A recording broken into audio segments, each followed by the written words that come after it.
If you bring $500, we could maybe negotiate that. It's not that kind of right, meeting. we have a price. This is a fan meet, not a tryst. There's a difference. But everything's negotiable. There'll be no touching.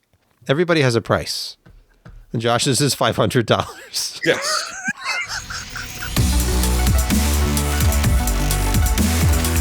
Hello, everyone. Welcome to the PC Perspective Podcast. We've reached lucky number 777. And it's June 12, 2024. I'm Sebastian Peak.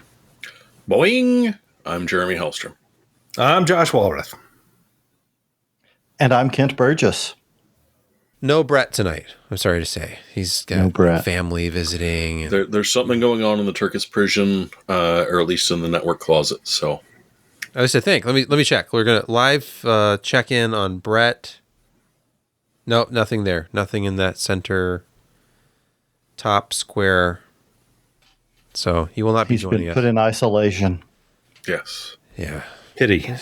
We don't really know what's going on with him at any given time, but for some reason, he's always here until he's not. He's an international man of mystery. You can support. Make you horny, baby. Brett makes me horny every week. No. All right. You can support the website, PCPer.com, this YouTube channel, and all of our efforts by going to patreon.com/PCPer. That's PCPER. And we want to thank Leon Roy. And it says, for Josh here on my script, which probably means a special message. And also, GOI Scamp.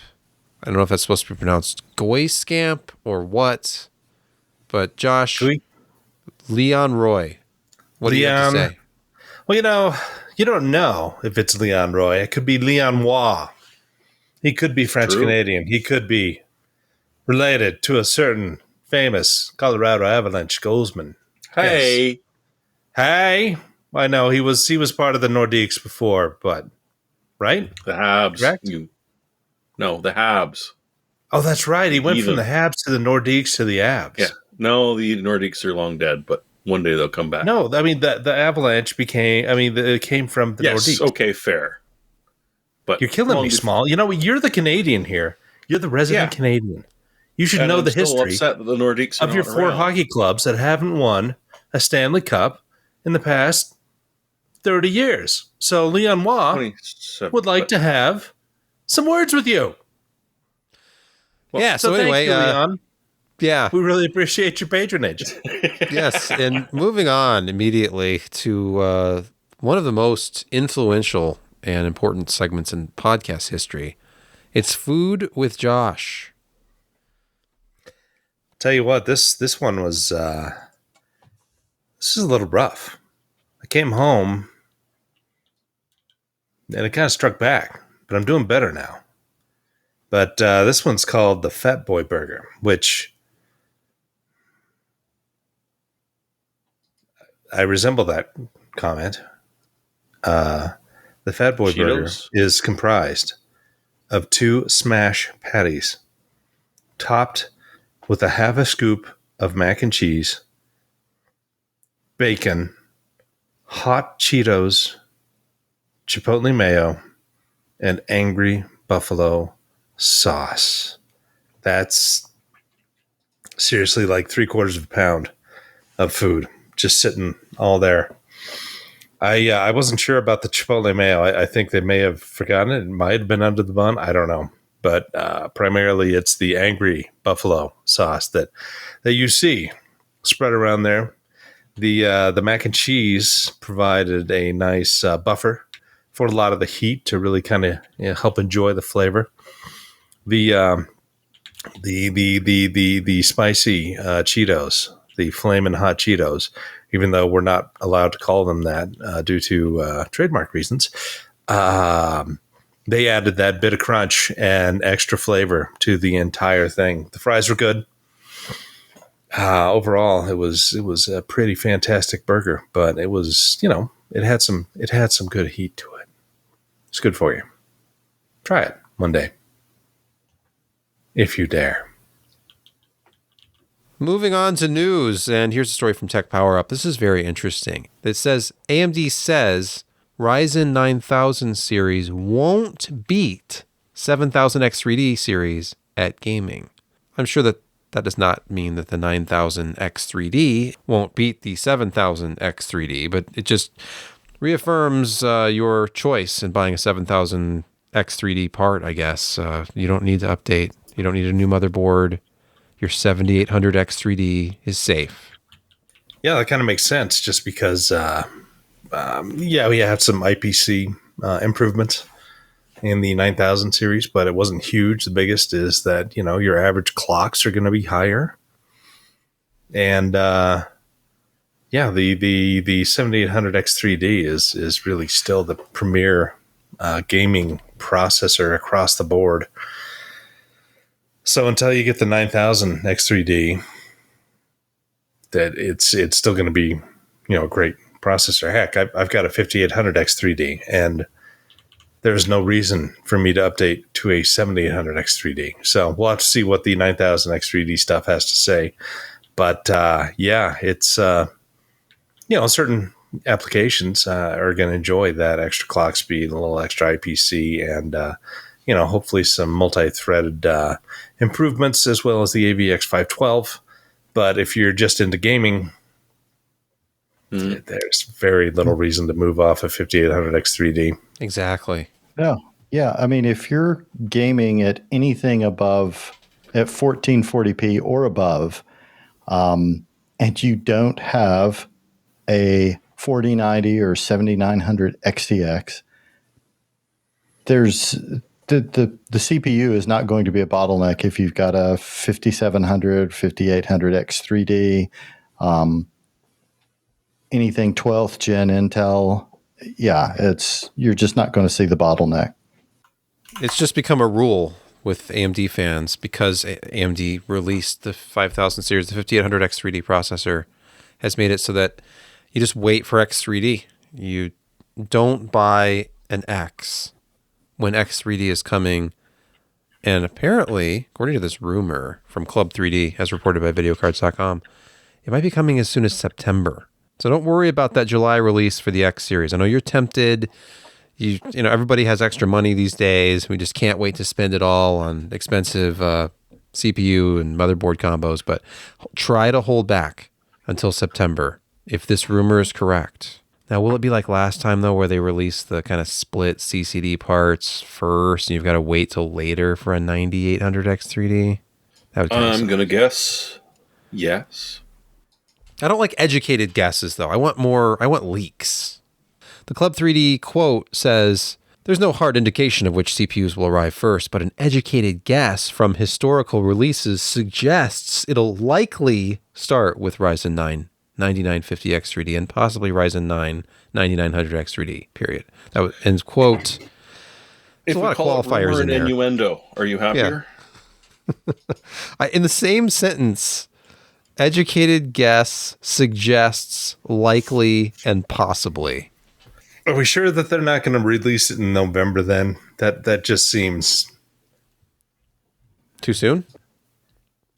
September? I would go October, November, but... Maybe October, November for the 9800X3D part. Correct. Okay. And you notice how they kind of did things differently. There's a 9700X. There's no 9800X. No. Seems like there is a little too much overlap in between the X800, X3, X, and then the X3D. You know what I'm saying? In terms of price, it's all confusing. They have so many different products that I'm sure there'll still be a lot of 7000 series processors still in the pipeline. There's still 5000 series. They just released new 5000 or announced new 5000 series processors for M4. But you got to admit, they still have fewer SKUs than Intel. Yeah, that's true. Because at least they don't have the KF and all of that. Yeah. They wish they did, I'm sure. It's just a matter of time as they continue to gain market share on desktop. All right, let's stick with videocards.com because there was another rumor on there about graphics this time. Remember Copite 7 Kimi, if that's how it's pronounced, They have a leak on NVIDIA RTX 50 series. That's Blackwell. They're saying that, oh, maybe the configuration of GB203 is different from what was previously thought. Instead of 96 SMs, it might only have 84. Always exciting to learn that they don't have to be as competitive because, what is AMD doing? Just think of all those GPUs they didn't announce at Computex. And just think of all the mid-range stuff that they're going to release as next gen and not high end. Yeah. Look at all this low bandwidth stuff. I mean, GDDR7 has a lot of bandwidth, but 128 and 192 bit bus width all the way up through GB205, and then you have to go up to GB203 is apparently going to be 256 bit, and then the flagship will be 512 bit. That could be impressive. Well, and now rumors are out that 512 was overstating it. It's not going to be 512. I have a feeling you're right, Josh.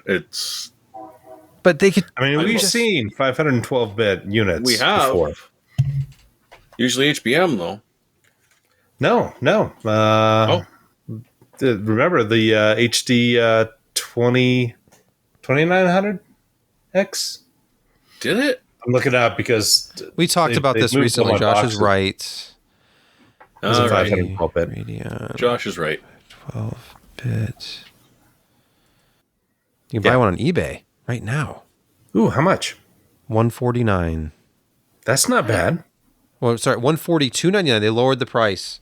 Oh. $142.99. You too can own an ATI Radeon HD 2900 XT 512-bit GDDR3. This is allegedly new. There's no box, but it has all the accessories. Is that a Crossfire bridge I see? Right there. Yes. Yeah. Yeah. it Oh, well, is. yeah. Crossfire Bridge. I was Yeah, thinking because for the a second, Crossfire was external. introduced with the X 1900 series. Yeah. But that was external. Remember? That was external. That was the external one. Well, it was external, and they had Well, I the guess this ASIC, is still but the next external. generation. Yeah. Yeah, No, this was a fancy But internal. the next generation, yeah, they didn't get to the DMI stuff yet. That's Hawaii. Dun, dun, dun, dun, dun. Dun, dun, dun. Do we need to talk about the? So anyway, take all those specs with a grain of salt, because Yes. nobody really knows what the hell Blackwell is. There's all kinds of leaks. There's a lot of contradicting leaks. There's still some idea that these are two chips that are on an interposer and connected. And then it's only going to be one because there's no competition, and it's just there's so much conflicting information out there. It's a little silly, but it gets page links. So of course I'm poisoning our own well. Nobody's going to care about our things that we say because I poisoned the well. Speaking of page links, our show notes link to a page from the FPS review. Check out their look at generation to generation. Okay, well, I think a lot of people probably skipped the 3000 cards, the RTX 30 series. For reasons. Because you couldn't get them without paying outrageous Yeah. sums of money, and you didn't. Yeah, it's just so if you had, say, a 2070 Super, and you skipped the RTX 30 series, and you're looking at that 4070 Super, just how much more super can it be? Thankfully, Brent Justice. Turns out that's pretty super. Is it? It is Brent pretty Justice super. at the Yes. FPS review. if you For don't know. great justice. Read this article.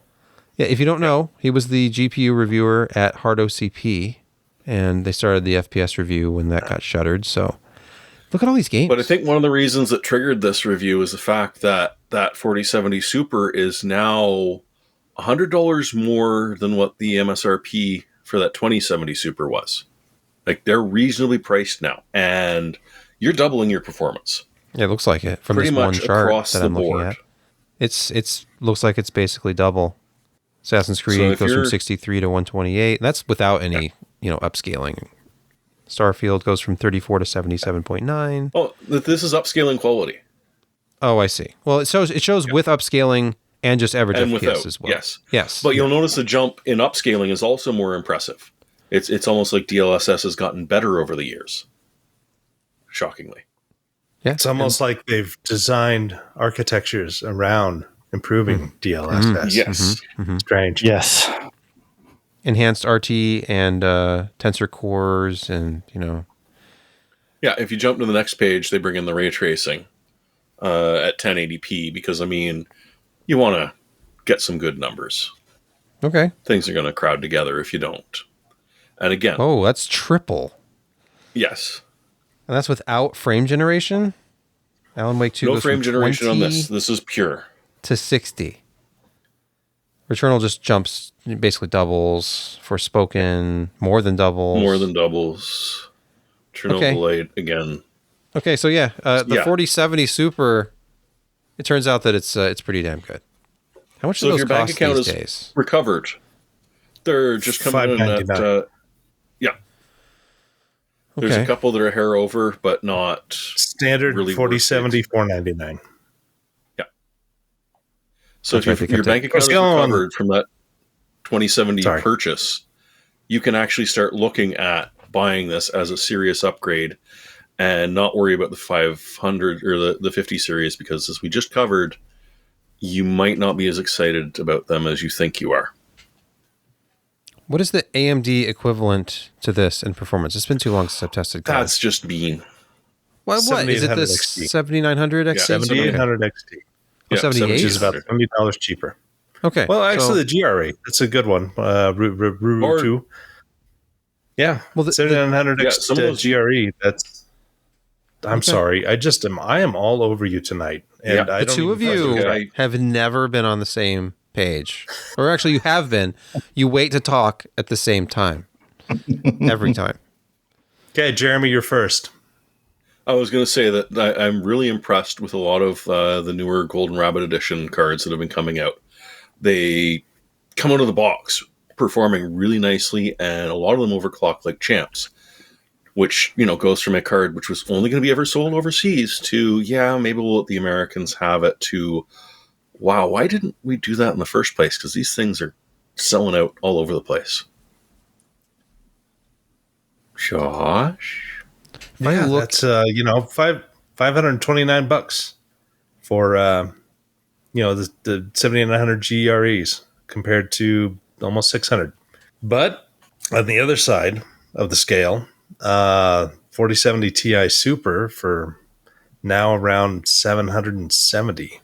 Yeah. You get the full 16 gigs, better memory bandwidth, and better overall performance. That just And kind better of RTX. The ray tracing matters.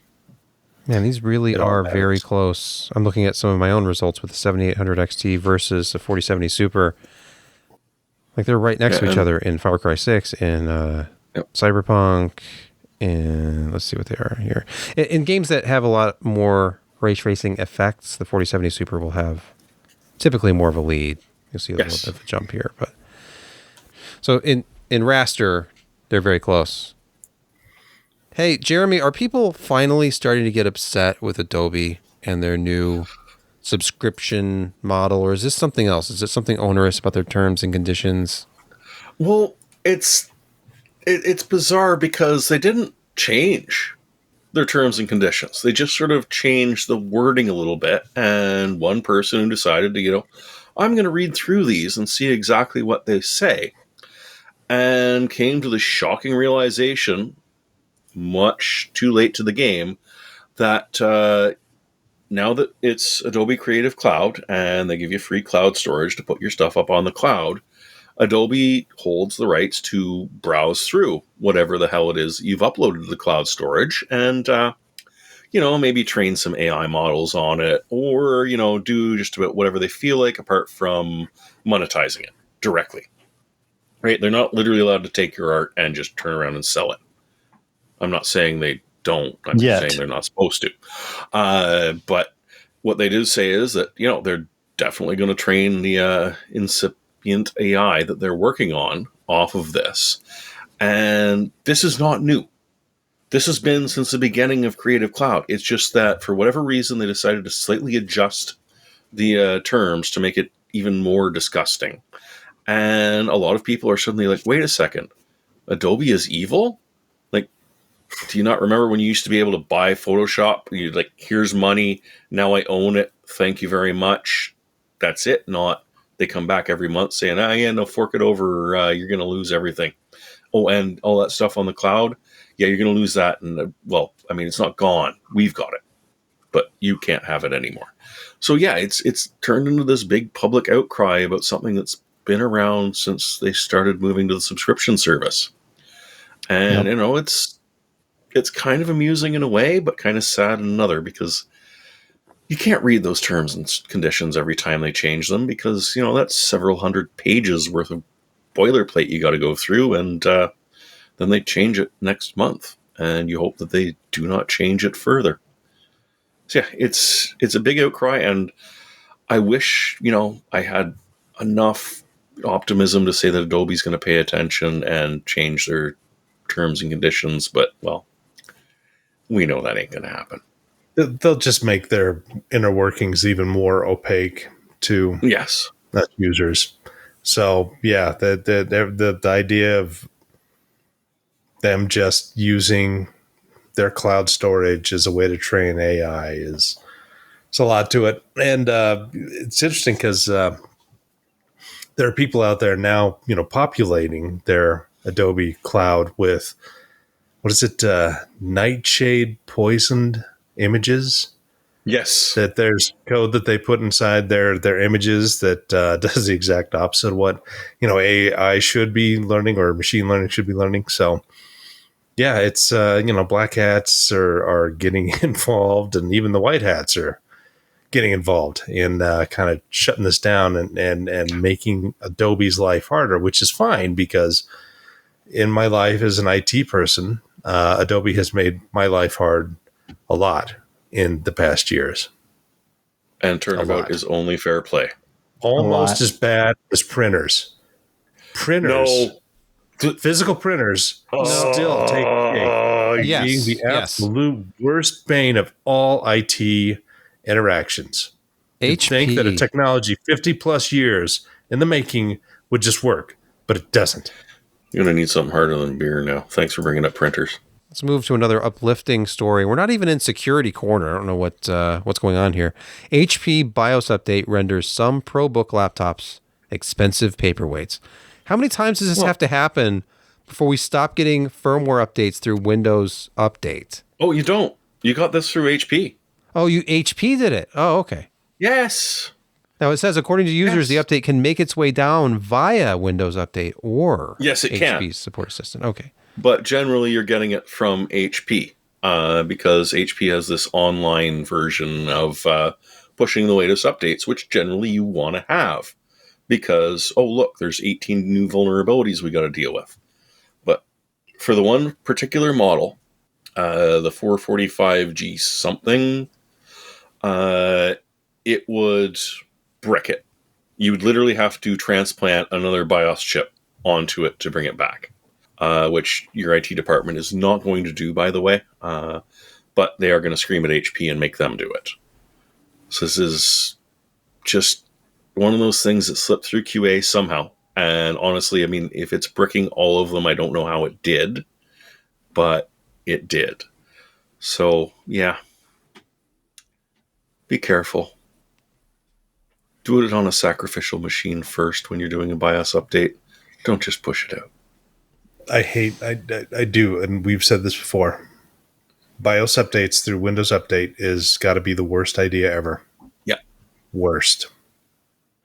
Especially since they won't suspend BitLocker properly, so boom. Yeah, this machine won't boot, and it's asking, it's got this weird code on it. Jeremy, you put the T705 from Crucial, that PCI Gen 5 SSD on the list, because Kit Guru just did a review of it. Yes. And did you know it comes with Adobe Creative Cloud? Oh, no. For 1 month. Well, let's try to overlook that. My concern when I reviewed this months ago, let's see, where's my review? Here we go. March 6th, I reviewed it, is that you just can't really review these Gen 5 drives yet other than synthetics, because any kind of workload testing, you've got to have multiple Gen 5 drives. And I don't think I had a board that had 2 Gen 5 PCIe NVMe slots. Should have used an adapter. Here, you can look at just what I got was 14,500 megabytes per second reads. That's a queue depth of 8, single thread. Yep. And writes, I was getting over 12,740. It's ridiculous. Random was very high. So yeah, let's look at what KitGuru got. About the same. 3 days ago. Let's look at their crystal disk mark results. Compare notes here. Yeah, they show them weird. Oh, it's 4K QD1. Okay, those are good. Here's the overall. So very close to what I was getting. Actually, slightly less than what I was getting, but it depends on how they're conditioning the drive. I was doing 50% full. They're at 0% here. I think I was doing 50% full. Does it matter? Does anybody care about anything that I'm saying right now? This is completely full. This is empty. I was wrong. I also did it empty, and then I did it 50% full for these individual tests. Which is a better way of testing because everyone's Steam library fills their SSD about half full, whether they like it or not. Yeah. So it's super fast. The only problem that I had testing this drive, just like I did with the T700, is what are you going to do with all that speed outside of, really impressive looking crystal disk mark numbers? So basically you're saying, what are you going to do with all that junk inside your trunk? All that junk. Mm-hmm. Yeah. Yeah, don't spend all your money on a super fast Gen 5 SSD. Get a Gen 4 SSD. Oh, they're really fast. Yeah. And inexpensive still. Mm-hmm. Yeah. And, I mean, this is one of the exceptions that actually has a beefy enough heatsink on it. It doesn't need active cooling, but you go PCIe 5, you are going to find the opposite to be the case, Jeremy, because I started doing throttling testing and the performance was significantly lower if I didn't have a case fan blowing right through those fins. Well, absolutely, but you don't have an active fan sitting on it screaming. No, yeah, you're right. Many of the drives do. I'm looking for one of them. I don't see it around. The heatsink is beefy enough that you just need a little airflow through it, and you're fine. You can do a 400 RPM case fan through it. Doesn't matter. Just don't let it sit there with nothing, or you will not have Gen 5 performance anymore. Well, I mean, you'll have and don't worry, it won't fit under your 4.5. GPU, so you don't have to worry about blocking it that way. Yeah. Bethesda's happy about them because you can load up those Starfield levels a little bit faster. Mm-hmm. Mm-hmm. All right. Is anyone still playing that game? No. Actually, I just started. No. I've been waiting almost a year to actually play the game, and it's kind of like No Man's Sky except worse. Yes, but it does have a narrative story, but everything else that you can do in No Man's Sky is there, except you have a little bit more of a narrative story and worse spacecraft piloting, and and a lot more lonely walks in the dark with nothing to do. Yeah. I'll tell you what, it's as much as you can hammer on it, it's still a pretty game. Yeah. You turn everything up to top, and I've got this, new HDR OLED monitor, and it fills the entire screen, and those skyboxes are pretty fancy. It looks fantastic. It's a lot of window dressing. Lipstick on a pig? Pretty much. Yeah. All right. Don't tell Todd you said that. Todd knows. Todd knows. Let's move to Security Corner, or in Security Corner, which will not feel the same, by the way, without Brett. What is it? We're just going to listen to Jeremy for like 10 Apparently, straight minutes? Yeah. Okay. That's what's going to happen. Okay. It's kind of like Financials Day. Oh, no. Yeah. Oh, no. Okay, everybody watching on YouTube, get ready to go to 2x speed now. It was a light patch Tuesday, but one addresses a 9.8. Right, Jeremy Hellstrom? Yeah. And that's a server bug. That is actually one that leverages the Microsoft messaging queue, which I grabbed a very, interesting picture of how it actually works. But that is sort of the whole thing, is that Microsoft Messenger queue is required to run servers. And this one, it just your average run-of-the-mill arbitrary code execution that lets you run whatever the hell you feel like on the servers that you're doing just by sending a malformed message to one of the queues that you are essentially required to use to be able to be an effective server. There was another one, talking servers, that it's well known, but it hasn't actually really been used much. But it's a good way of taking down a DNS resolver. You're just able to send a bunch of spurious requests, causes the CPU to spike to 100% and overheat and lock down, and boom, down goes your DNS resolver again and again and again. But as much as the 9.8 remote code execution is horrific on a server, the 8.8 one is even worse, because this is something that will attack anyone with a Wi-Fi card. And by that I mean any machine that's got a Wi-Fi card on it. As far as we know, it's never been leveraged, which is why Microsoft is being very cagey about saying exactly how this thing works, because in theory, no one has actually leveraged it. But if you've got someone on the same network as you, they don't even have to be authenticated, just as long as they're on the same Wi-Fi network as you, they can send a malicious networking packet and trigger remote code execution over Wi-Fi with no indication as to what has happened. So they now own your machine just because they're on the same McDonald's free Wi-Fi as you are. And away they go. So, yeah, you should probably patch. Unless, you're running a desktop without any Wi-Fi whatsoever, in which case, well, you probably should, but it's not quite as horrific. But yeah, anything running Windows with a Wi-Fi networking adapter is vulnerable to this. So yeah, that's a wonderful way to start in Security Corner. Then there's the VPN that you trust, because Fortinet is not used by many companies whatsoever as a corporate level VPN. It's not at all. It's definitely not popular, and definitely not popular for state level attackers. And that's exactly what's happened, is that, some IP addresses that belong to a hacker group, which, pretty much belongs to the Chinese government, has gained access to tens of thousands of VPN appliances. The thing that you buy that promises to keep you and your corporation safe. Yeah.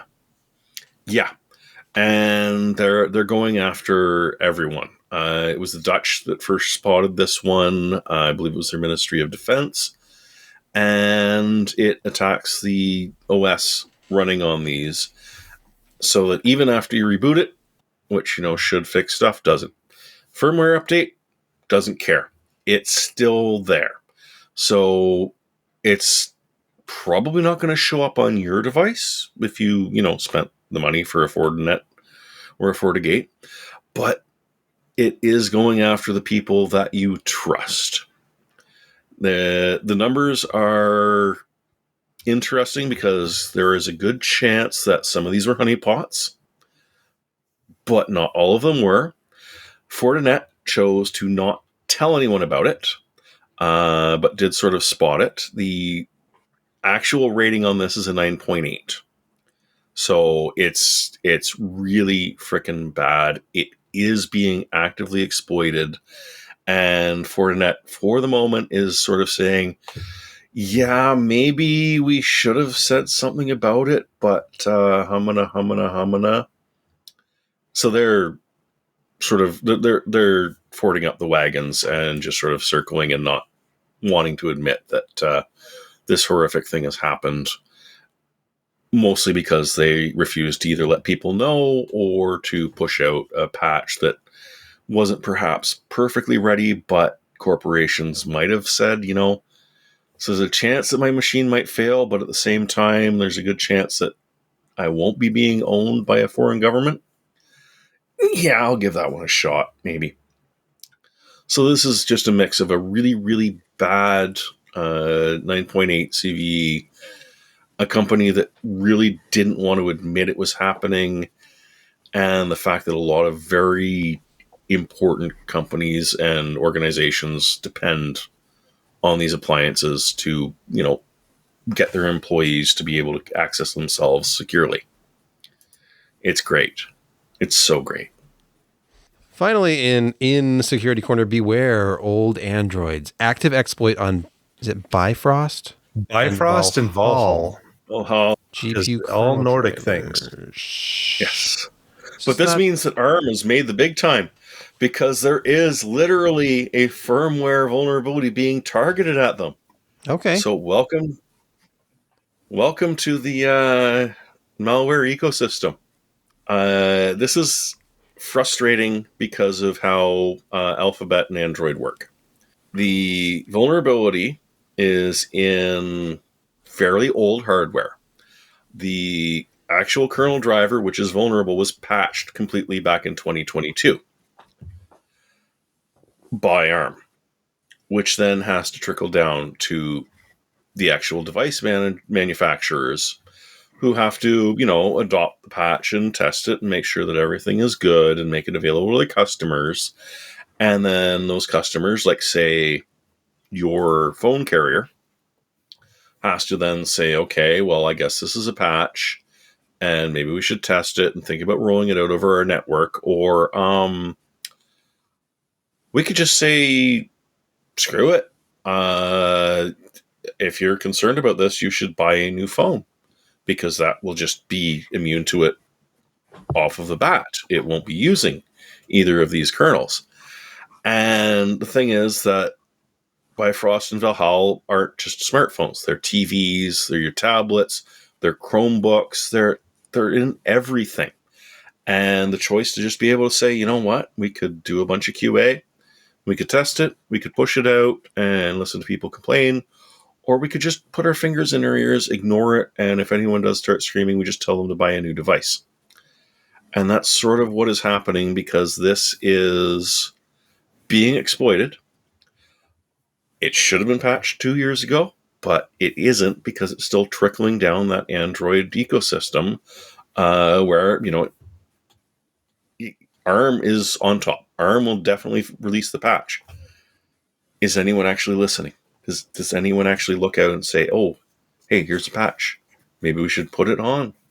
Maybe we should pass it on. And Yeah, if you've got an older than 3-year-old phone, maybe even 4, you're just boned because they stop support on it, stop security updates, stop all that stuff. Sorry.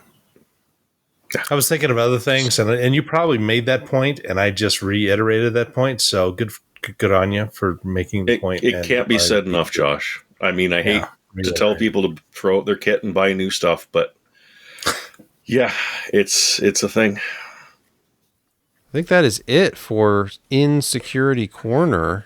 Is this when I get to say, moving right along, going a mile a minute?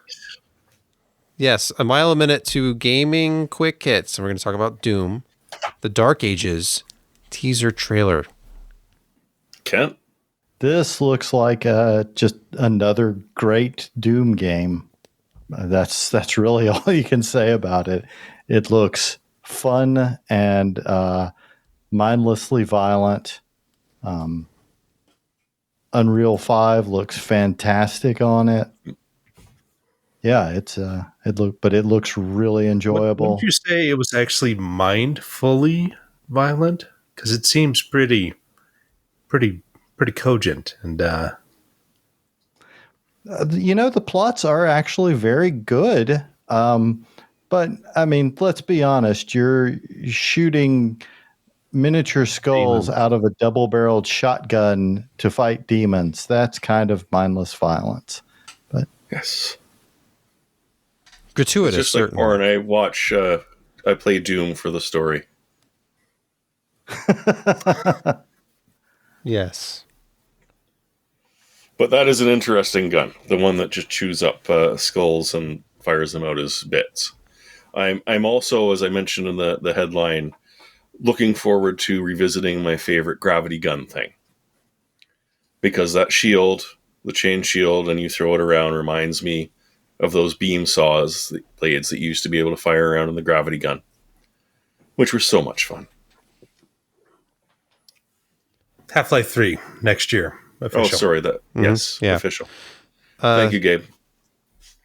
Okay, here's a story at Extreme Tech. GOG is going to start deleting your cloud saves this summer. So don't But I saved that from a good old game I was playing. Well, sorry. If it was more than 200 megabytes per game, it's getting wiped. They're strictly enforcing a 200 megabyte. And you know how expensive storage is. And they just don't have the space for more than 200 megabytes of saves per game. That's fair. Is it? Doesn't affect your local saves. Is this a precursor to them offering some kind of premium plus cloud save? He has it. Feature? Great old games. Now featuring up to a gigabyte of online cloud saves.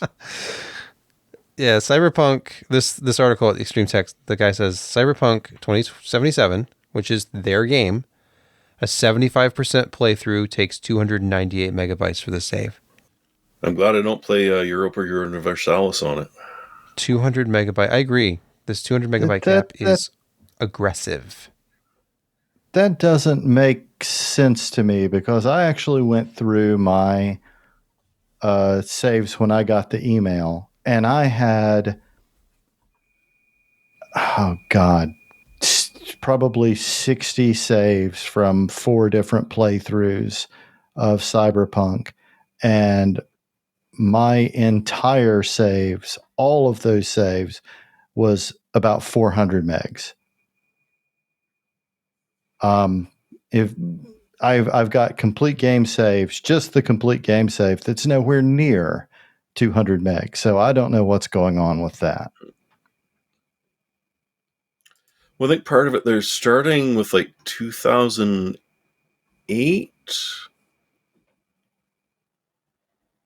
Like they're starting with the older games first. And some of those were just obnoxiously large because it's essentially saving the entire game world in a save. The old D&D ones were really bad for that. So you can still sync them and you can back them up. Not a problem. But do keep in mind that if you are perhaps someone that likes to live off of the cloud saves, like perhaps Doug Hoist does, who's giving us $10 to complain about this, I'm assuming. Regardless, thank you very much. So yeah, it's for a free service that isn't as greedy as Steam or Epic or Blizzard or the rest of them. I can sort of understand why they've sort of hit a limit where they just have to, it's either that or we've got to start charging for stuff. And that's not their business model. So we'll see. Send an angry email. Maybe they'll change their mind. Oh, sure. Yes. If there's enough backlash, that's the way it works these days, right? You have a bunch of backlash and then they backpedal and then they release a statement that talks about, we listened. We care. 201 megabytes. Next, AMD announces This Is Why We Game bundle with Radeon 7800 XT, 7700 XT. You can get Avatar, Frontiers of Pandora, or Lies of P. What about Starfield? I hear that's a great game. Got it. Company of Heroes 3. Got it. How many of these do you get? Just one? Any two? No, any two. Any two? Two. Okay. 7800 or 7700. We were just talking about the fact that the 7800 XT is kind of a 4070 Super equivalent, depending on the title. Grab yourself one of those, save some dough, and get 2 games for free. AMD is being very competitive this summer. Yes. But it's relatively short for one of these giveaways. It's like mid-July it's done. So you got about a month and a bit to be able to claim these. Okay. Get on it. Everybody's got an extra $500 to spend, so let's go buy a 7800 XT. It's less than 500. Less. Well, after tax. Shipping things. Yeah. The mundane things. Yeah, but it all adds up. Yeah. You know what else adds up? We're seamlessly transitioning to the next segment, by the way. What adds up is the minutes. When you think, oh, I'll just record a little mini PC review. That'll be quick. And I'll just do it unscripted. I plug a lapel mic into the camera, put it on my shirt, and just put the thing down on the desk and start talking about it. And what should have been about an hour-long, very casual live stream turned into a ridiculous amount of footage, and me like spending days cutting it down and cutting it down and cutting it down. And it's still almost 20 minutes long. So if you want to watch a long video, well, long for me, on a mini PC just released today, the Beelink SER8 AMD Ryzen 7 8845HS mini PC.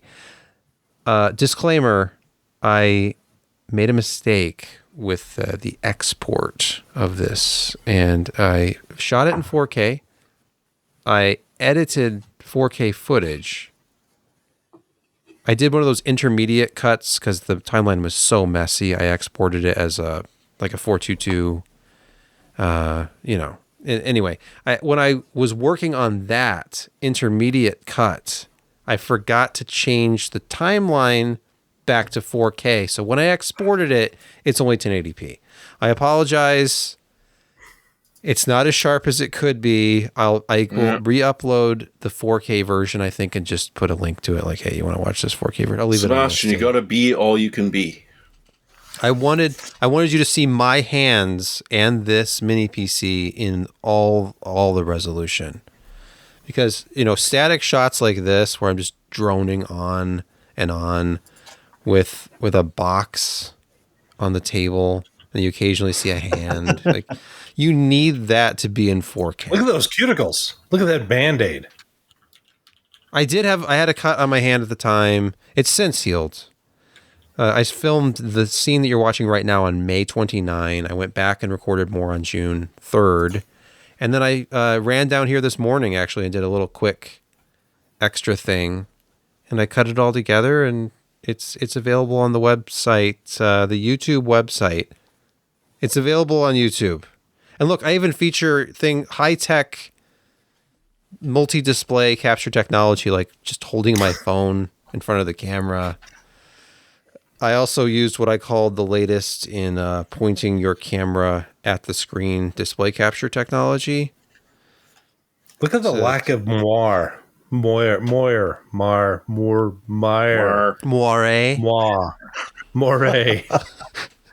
So, we go through the setup. And I think I forgot. I have to put a pinned comment in here. I think I forgot. There's a setting. There's a sub menu in here. I think it's called OEM Setup.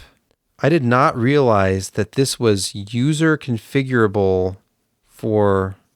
Where is it in here in this video? I almost feel like I'm going through the setup, but I'm not. I'm just watching a video of me going through the setup. So I need to stop now. Oh, American Megatrends.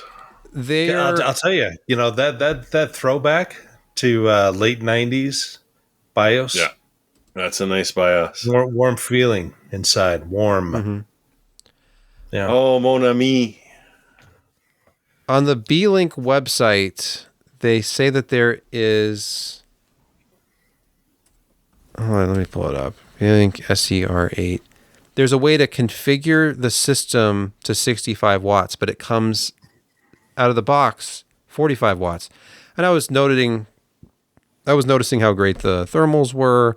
The highest temperature I saw was 66C in a 21C room. It had very good performance, not amazing. But then I found out that you can configure it to 65 watts. And I'm trying to load the website, and there it goes. Okay, under one of these slides here, it says balance mode 54 watts, performance mode 65 watts. And then down here it says balance mode 45 watts. So I think that's a misprint. By default, please contact customer service for guidance if you want to adjust the settings. Oh. I think it might have been that OEM setup screen. I've got to boot this thing back up and look, but I could revisit this. If dozens of people are begging me to revisit this at 65 watts, I will possibly. How much cooling headroom did you have at 45? Like I said, the highest temperature I got was 66C in a 21C room. It was hitting 5.1 gigahertz. It's And it's pretty quiet too. Like it was like 32 to 35 dBA, depending on the fan. The fan would ramp to about 2,000 RPM under load, and it would go back down to about 1670. I did one of the things in the video was a 20-minute Final Fantasy 14 loop. Like I left and came back after 20 minutes, and then we looked at the HW info, and it was pretty well behaved. It never throttled. Good clock speeds. The GPU was going between like 2.5 and 2.7 gigahertz. It's a Radeon 780M. The performance was so good in Night Raid that I moved up to Firestrike, and it was actually still over 40 frames per second in Firestrike. Like this is not insignificant, and it blew the XE graphics out of the water from that last mini PC. I couldn't believe how much higher the performance was from the GPU. Like this is why everybody's always. I've been doing mini PC reviews for 10 years, and that was always the most requested thing. Like do an AMD mini PC, and most of the time it was just Intel mini PCs that were offered for review. And when Beelink reached out and said, "Hey, we have a mini PC," I'm like, "Oh." And I looked at the email like, "Oh, it's Ryzen." I said, "Yes, go ahead and send it." So not a sponsored video or anything, but still exciting to see something with a Ryzen, and it's an 8000 series.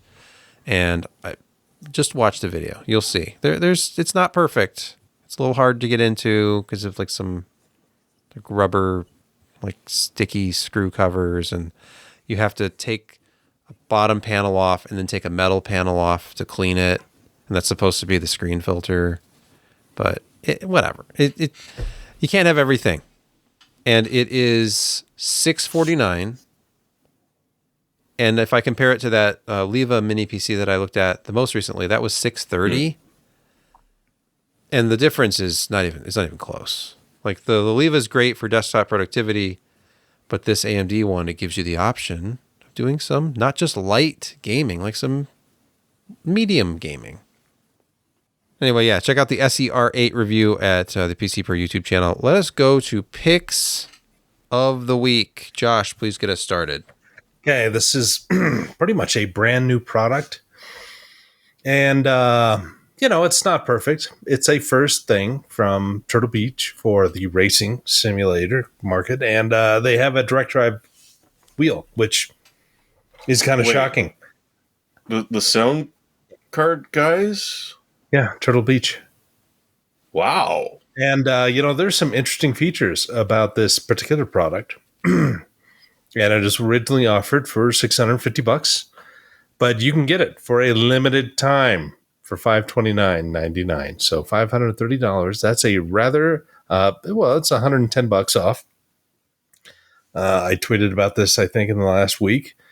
It's a solid unit. It has some really interesting features. It's not perfect, but the bad things about it can probably be changed in firmware and software over time. So if you really want to get into direct drive sim racing, this is a viable candidate as compared to like the Moses stuff or the Fanatec. It's got a couple extra features that simply those others do not have. Like that's a pretty decent screen on the base that can show off all kinds of stuff and do low level settings that you can get through menu options. It's got the little side button thing that no other direct drive wheel comes with by default. So it's got some really kind of interesting switches like engine start, and you flip that red cover and then you flip the toggle switch and everything blows up. It's awesome. So yeah, but I was going to ask if that was have a built-in sound card. No, yeah, it does. It actually you can plug in headphones into it. It does have a built-in audio engine that's connected to your PC by USB-C. So yeah, it's a really interesting looking product. Again, not perfect. This is their first real entry into kind of the high-end sim. It's a 7.2 Newton meter force direct drive unit, so it's less than like the T818 from Thrustmaster, but it's higher than the the base Moza and Fanatec, which are I think like 5 or 5.5 Newton meters. So it's a good in between spot for price, performance, and features. It really does have quite a bit of a step over other manufacturers at that point. So $529, get it. Tell me what it's like. Jeremy, tell me what it's like. This is a callback to our very first story of the evening, where we brought up that the 9000 series probably won't beat the 7000 X3D in gaming. And guess what? Whether you live in Canada's pants or America's hat, the Ryzen 9 7900 X3D is cheap right now. Down in the States, it's $330. That is essentially a third off. Up in Canada, it's not quite as good a sale, but certainly cheaper than we have seen it ever. So if you are looking at a medium upgrade or want something to base your next system build off of, might be worth grabbing this and squirreling it away in a corner somewhere, or just dropping it into the motherboard that you're using now, because guess what? It'll work. I'm not quite sure what AMD is doing with this, because it's not really going to be a pipe cleaner if the next gen isn't going to be that much better, but who am I to complain? That's a damn good deal. Thank you. Kent. Can you hear the Tesla in the background? They never stop around here. Uh-oh. Kent, your pick. My pick this week is one of the great Star Wars games of all time, Battlefront 2. Cool.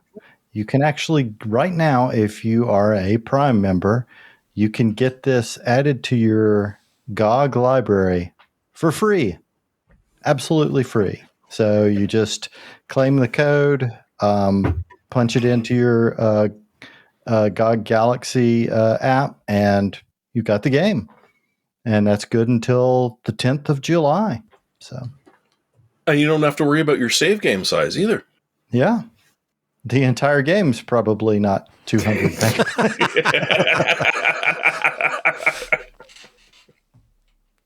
I miss the old days. Yeah, I was actually watching the preview videos for Star Wars Outlaws this week and thinking about open world games on multiple planets. And that game's going to be, it's gotta have a 500 gig plus install base. Oh, probably. It's going to be huge. Like Starfield. It is pretty good. It's like hefty. That's good. I think that's going to do it for another episode of the PC Perspective Podcast. We want to thank everyone for listening, for watching. Some people actually watch this because they love especially us. Mr. Wah. Mr. Wah with his... Mr. Wah? Mr. Wah. Okay. And Doug Hoist. They want to see our faces, and you can see our faces too. If you're listening to this podcast, you've never actually seen us.